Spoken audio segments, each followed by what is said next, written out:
দেখুন বন্ধুরা, আমি এখন আছি ইতালির ভেরোনা শহরে। অসাধারণ সুন্দর এই শহরটি শুধু সৌন্দর্যের জন্য নয়, এর পেছনে লুকিয়ে আছে বহু শত বছরের ইতিহাস। চলুন আজকে আমরা ভেরোনা শহরের ইতিহাস জানার চেষ্টা করি। ভেরোনা হলো ইতালির অন্যতম প্রাচীন ও ঐতিহাসিক শহর। উত্তর ইতালির ভেনেতো অঞ্চলে আদিজে নদীর তীরে গড়ে উঠেছে এই শহরটি। আর প্রেমের শহর হিসেবেও ভেরোনা বিশ্বজুড়ে বেশ পরিচিত, কারণ বিখ্যাত নাট্যকার উইলিয়াম শেক্সপিয়ার তার বিখ্যাত রোমিও অ্যান্ড জুলিয়েট নাটকের পটভূমি হিসেবে এই শহরকে ব্যবহার করেছিলেন। আজও সেই প্রেমের গল্প ভেরোনাকে আরও রহস্যময় আর আকর্ষণীয় করে রেখেছে। আর ধারণা করা হয় খ্রিস্টপূর্ব প্রথম শতাব্দীর আগেই এখানে মানুষের বসতি ছিল। পরে রোমানরা এই শহর দখল করে এবং এটিকে একটি গুরুত্বপূর্ণ বাণিজ্য ও সামরিক কেন্দ্রে পরিণত করে। আর তারপর রোমান যুগে ভেরোনায় অসংখ্য রাস্তা, সেতু এবং বিশাল অ্যাম্ফিথিয়েটার নির্মাণ করা হয়।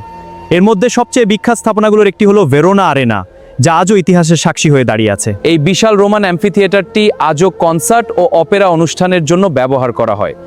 শত শত বছর পার হয়ে গেলেও এর সৌন্দর্য এখনো মানুষকে মুগ্ধ করে রাখে। এরপর মধ্যযুগে ভেরোনা বিভিন্ন রাজবংশের অধীনে চলে যায়।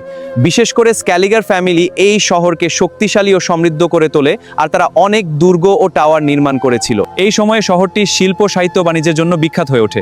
পরে ভেনিস প্রজাতন্ত্রের অধীনে ভেরোনা আরও উন্নত হয়, আর আজ এই শহর ইতিহাস আর সৌন্দর্যের এক অসাধারণ মিলনস্থল।